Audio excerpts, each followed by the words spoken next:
Ba-da-dum. Howdy, y'all. Minor chords are sad, aren't they? Well, not today. We're going to make them happy and fun because we're going to learn all about them. We're going to unlock our fretboard to see where all the minor chords are, all the different inversions, how they relate to one another and to the major chords.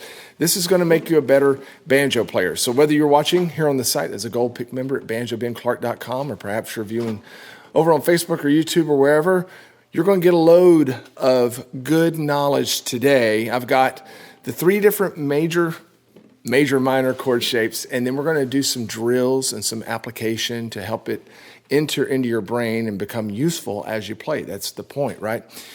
We're not going to use any tab today. I want you to be focused on me, my hands.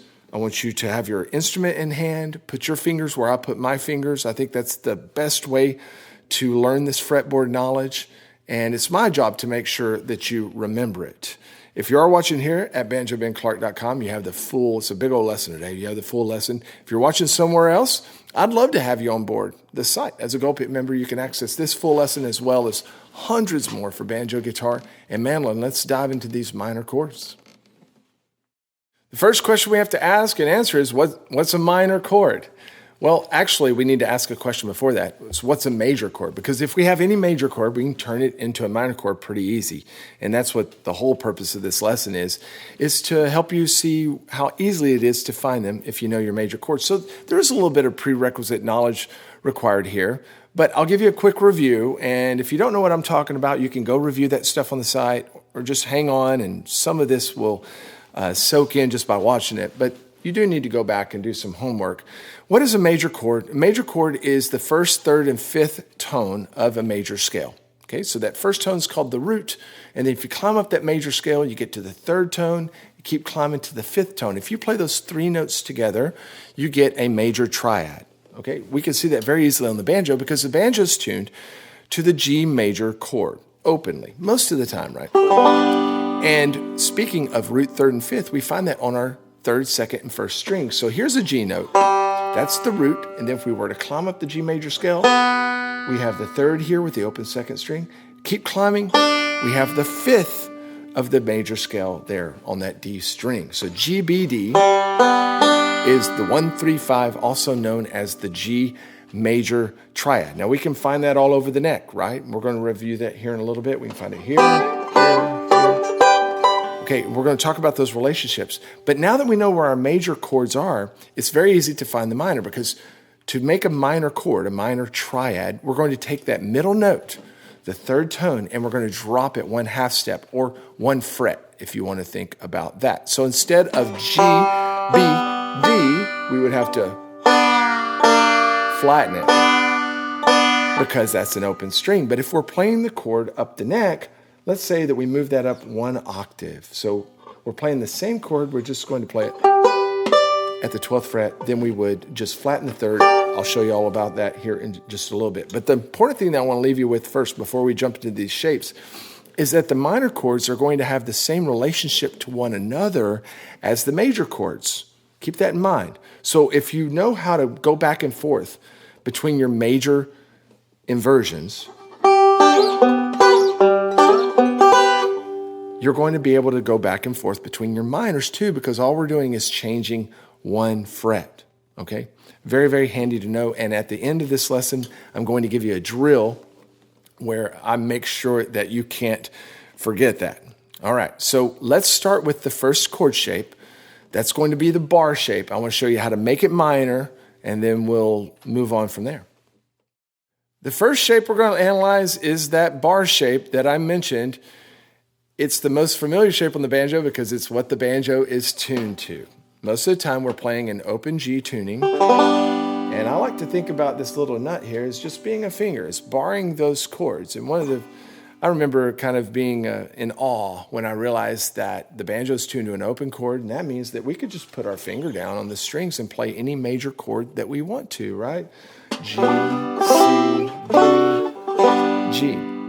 Well, all that we have to do is manipulate that chord for minor, and we can think about it the same way. And that's what I really want you to remember is whenever we see this minor shape we're about to make, think about it in the bar shape, because we're very familiar as we begin playing with how to find major chords in that bar shape. Like when I think about D chord, yeah, I think about that. But I also think bar on the 7th.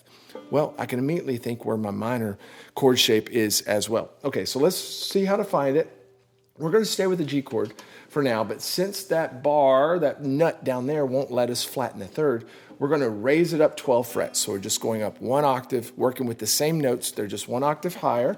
So it's like I put a new nut on right here. Right? Same notes. Where is that 3rd tone? Well, it's on the 2nd string for this shape.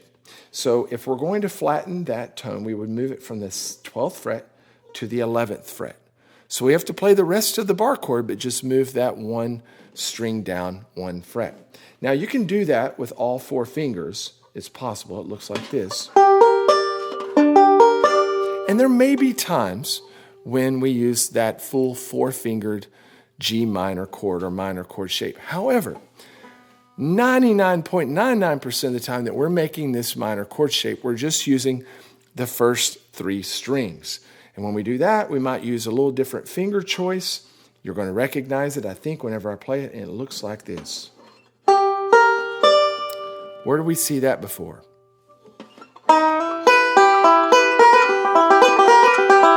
Right? That's that famous E minor chord shape that we hear in Foggy Mountain Breakdown and so many other songs. Now, you might not think about that E minor chord as being a variation on the major bar chord, but it is. So if we take that E minor chord there and we move that flatted 3rd up 1 fret, there we have the bar at the 9th fret, which is an E major chord.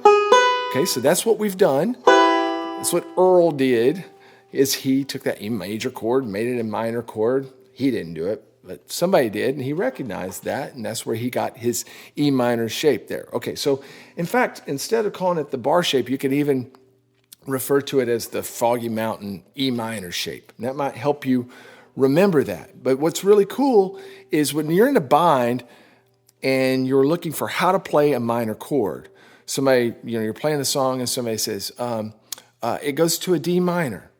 Where's my D minor chords? Well, think, where are my D major chords? And think bar, because a lot of us have that knowledge already.